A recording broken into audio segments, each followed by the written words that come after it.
नमस्कार, one India Hindi में आपका स्वागत है। मैं हूं शिखा धूरिया। एक तरफ 5 राज्यों में चुनावी बिगुल बज गया है, तो वहीं दूसरी तरफ कांग्रेस की अंदरूनी कलह फिर से सामने आने लगी है। शुक्रवार को कांग्रेस के नाराज नेताओं का गुट जम्मू पहुंचा। इसके साथ ही शनिवार को शांति सम्मेलन में हिस्सा लिया। इस दौरान सभी नेताओं ने कांग्रेस हाईकमान पर इशारों ही इशारों में जमकर निशाना साधा। इसके साथ ही सार्वजनिक मंच से ये साफ किया गया कि पार्टी कमजोर हो गई है। कार्यक्रम में पहुंचे कांग्रेस नेता कपिल सिब्बल ने कहा कि कांग्रेस कमजोर हो रही है, हम इसे मजबूत करने के लिए इकट्ठा हुए हैं। उन्होंने पार्टी की तरफ से गुलाम नबी आजाद के अनुभव का फायदा न लेने की भी बात कही। इसके साथ थोड़ी देर बाद कांग्रेस सांसद अभिषेक मनु सिंघवी ने इन G23 के नेताओं पर पलटवार किया है। सिंघवी ने कहा कि बेहतर होता अगर ये नेता 4 राज्यों पश्चिम बंगाल, तमिलनाडु, केरल, असम और पुडुचेरी में पहुंचकर कांग्रेस की मदद करते। इन सभी जगहों पर विधानसभा चुनाव होने हैं।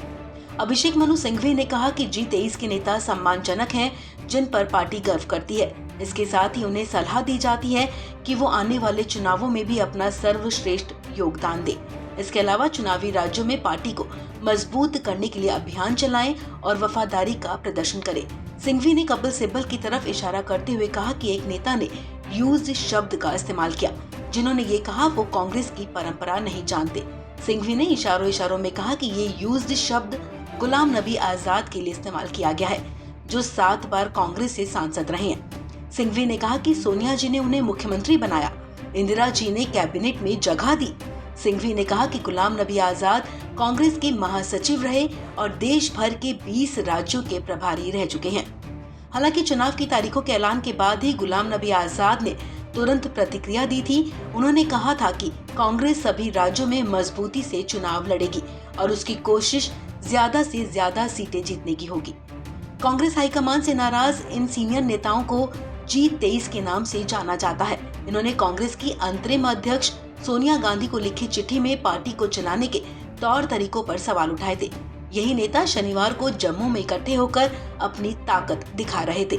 G23 से जुड़े एक सूत्र ने कहा कि नेताओं में हाल ही में राज्यसभा से रिटायर हुए गुलाम नबी आजाद के साथ हुए सलूक को लेकर भी नाराजगी जताई है। आपको बता दें, जम्मू में कांग्रेस के वरिष्ठ नेता कपिल सिब्बल ने कहा कि सच्चाई तो ये है कि हम कांग्रेस पार्टी को कमजोर होते देख रहे हैं, इस वजह से आज वो यहाँ पर इकट्ठा हुए। उन्होंने कहा कि हम पहले भी एक साथ इकट्ठा हुए थे और हमें एक साथ पार्टी को मजबूत करना है।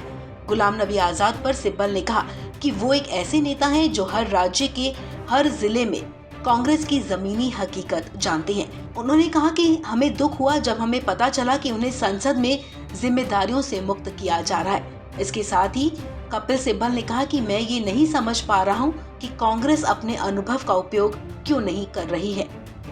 इस खबर में फिलहाल इतना ही। तमाम अपडेट्स के लिए आप बने रहिए वन इंडिया हिंदी के साथ।